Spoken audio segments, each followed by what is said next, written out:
Thank you all for being here today. I truly appreciate all the effort that has gone into making today a reality. House Bill 2739, Our Care, Our Choice Act, gives terminally ill patients with 6 months to live an option to request and take medication if they should choose to peacefully end their life. I just wanted to commend the legislature for its work. I wanted to commend the community. I do know, as a legislator 20 years ago, I've always felt that the impassioned, compassionate testimony offered on this measure always were respectful and focused on the issues at hand. And has always helped us leave the legislative proposal as a better community. And I know that Roz and a couple others here, Brian and Ron, were here as part of that debate, Senator Kim. And clearly, what happened 20 years ago gave us better palliative care, better pain management, better options for those nearing the end of life. And I think our entire community benefited from that. I do think that today, this measure before us really, I think, is the logical next step for our community in giving them the option. For patients to exercise this option, they must meet several strict conditions, including have their prognosis confirmed by 2 doctors, be found to be mentally competent, and make 2 written requests in writing with 2 witnesses 20 days apart. Above all, this legislation has been written to ensure that the patient is in full control. This is available as an option along with other forms of end-of-life care. And it might not be for everyone. I do know, even within my own family, there's differing opinions about whether there should be an option or should not be an option. But we know that we have gotten to a point in our community that it does make sense to give the patient a choice to request the medication, obtain it, and take it, or ultimately change their mind if they so choose to. Again, I would just like to thank the legislature for ensuring and inserting those safeguards into the measure that would assure that it certainly is a patient's choice. We know that this is an intensely personal decision, and we do not take this lightly. Our state has been contemplating this law for more than 20 years. I do believe that we are a better community for that. And when I think about this law, it's impossible not to think of friends and family that have struggled through a difficult prognosis. I think what we can do to make this right, we know that our loved ones will eventually die, but they don't need to suffer. And of course, when I think of my friend John and his family, who have so gratefully agreed to be with us today. Thank you for sharing your story and your life with us here at the Capitol. Thank you for your strength and for being the voice of this movement. And I would like to ask John if you'd like to say a few words. Thank you, Governor. I would.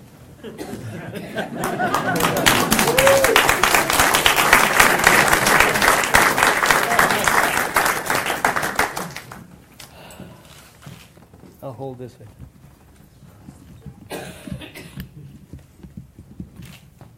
Thank you. What's on? It's just a microphone. They're just recording. Yeah. They're just recording for media. So stay Modern close to the science, huh? microphone. Well, I'm very impressed to see everybody here this morning. It's really amazing.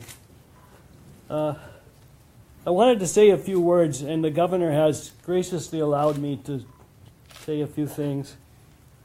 I want to thank the quiet man here, our governor, for his enthusiastic support of medical aid in dying. Every other living Democratic governor also supports this merciful action to make dying less terrifying, far more peaceful for those up against a tortured passing. And they would have signed it too if they would have had the chance. Thank them. There are other elected officials here and elsewhere that deserve a lot of credit. Representative Bellotti, as the introducer and author, Representatives Mizuno and Nishimoto, and Senator Taniguchi for taking up this issue to move it for a final vote on the floor. It took guts. But the one legislator that I personally want to thank the most is Senator Rosalind Baker. Because without Rosalind Baker, there'd be no bill sitting before us today.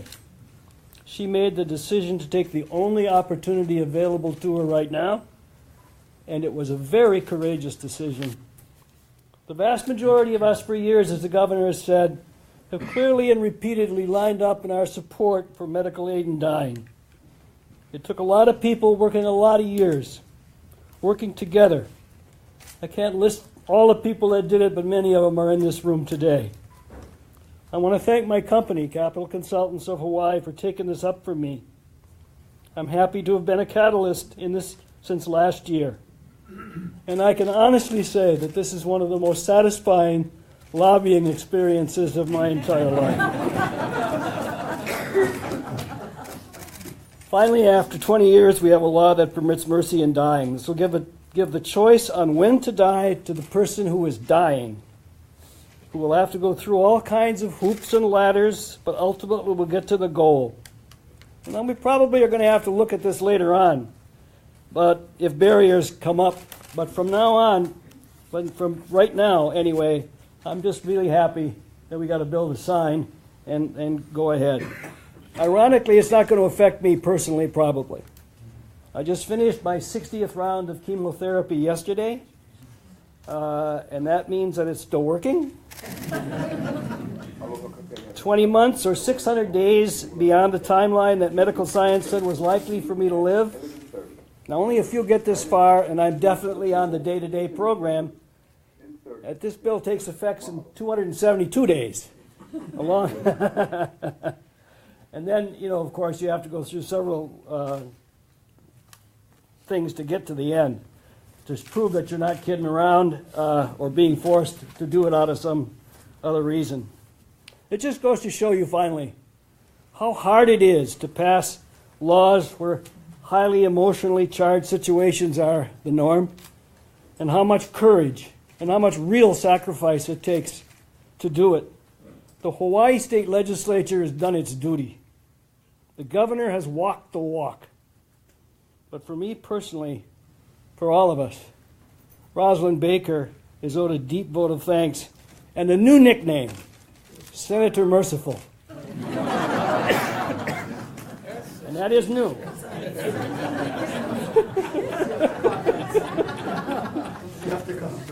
Oh, finally, everybody, thank you for allowing me to work on this issue with all the others who did it longer and harder and who beat down the doors. God bless everyone. Thank you. God bless you.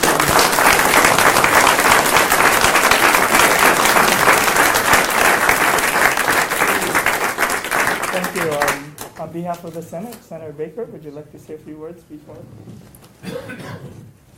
I don't think there's ever been anybody who has ever dealt with me in conference or any place else that would call it merciful. So thank you, John. I appreciate that. But I think there's too many people around to attest that that's not true. On behalf of the Senate, I am just delighted that we are here at this place. There are so many folks that need to be thanked on the Senate side, and I want to start with my colleague who is the current Judiciary Chair, Senator Brian Taniguchi, for moving it forward, for Senator Carl Rhodes, who has really been one of the champions, and I think we need to give him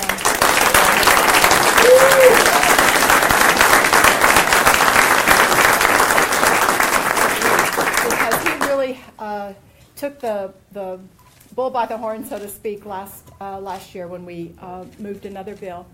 So it's a delight to see the community come together, because I think most of us, I know all of us in this room, believe that the ultimate choice about how one ends one's life is very important, and to make sure that people have the opportunity, if they are in a situation where it's very painful and there's a way that they and their loved ones make the determination that they want to do it another path, I believe is important for a state like ours to make that choice available. So, John, thank you for those very kind words. He was one of the reasons that I agonized so much over this, because I'm afraid he's going to use it. And he's been such a good friend. But I think all of us need to have that choice. It's the compassionate thing to do. And Governor, thank you so much for signing it. Colleagues all, thank you for your support and efforts to move it forward. And members of the community, thank you for providing excellent testimony on the many hearings that we've had over the years. Mahalo.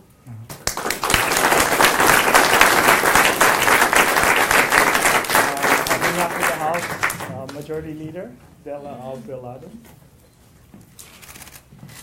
So I just have three really brief kind of comments to make. The first is to thank the governor for signing this, and of course, for if there's any AGs in the room, to thank them for finally coming around to our point of view and accepting our language. We really appreciate the partnership with the executive branch. The second group of people I'd like to thank is both the community and my colleagues. First, to the community. You know, this has been a 20-year journey. We have, in the past, we've lost some people who worked hard on this, long and hard on this. I'm not going to be able to mention everybody's names, but there's a couple of key people. I think when we look at 1998 and we look at the people who were there then, we know it's Aquan Makarath was a strong, vibrant voice. We know Max Botticelli as a pain and palliative care specialist and an instructor at JAPSOM. We know Jeff Crabtree, who struggled with his own struggles in the courts with his own mother. Mary Cook, so many of these individuals. Joining those names are people like today we have in the community, Lucien Wong, Scott Foster, Mary Joyner, and of course John Radcliffe. Thank you to all of you for struggling with us and for pushing us and helping us evolve in our thinking as legislators. When I look back on the legislative process, you know, there are names like, and I have to get this right again, I'm not going to say everybody, but we have names like Hamakawa, Blake Oshiro, Marita, Suki, Thielen. We have names today that are joining those groups. And I'm going to say all my representatives, colleagues, because I have to, in the room. Cregan, Morikawa, San Buenaventura, Evans, Kehokolole, Lermont, Takayama, Todd, Nakamura.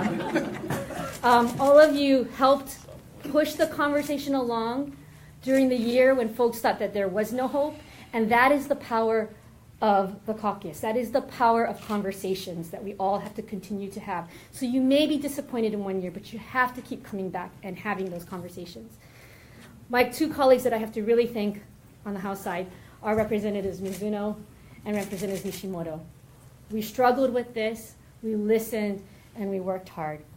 On the Senate, again, all of the senators, but especially Senator Rhodes, Senator Taniguchi, and Senator Baker. We could not have done this without you, and I thank you all. My last comment is that for me, what this bill is about a choice. But as I said on the House floor, it's a choice that an individual can make so that they are able to think about how they want to live the rest of their life.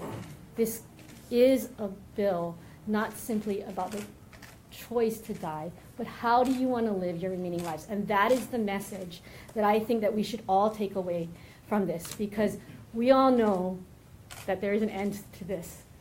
wonderful experience. So no matter if you're terminally ill, no matter if you have a long life to live, and no matter, because you don't know, you can walk out of this room and something tragic could happen. This is a moment to think about how we all want to live every day of our lives. So thank you.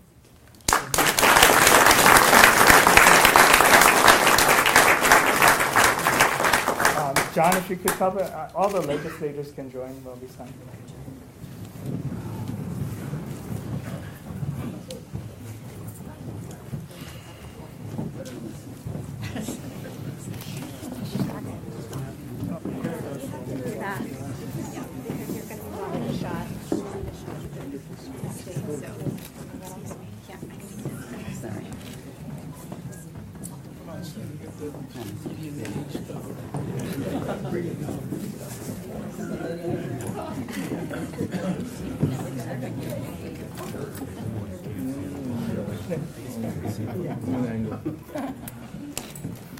Okay, House Bill 2739, House Draft 1, relating to health.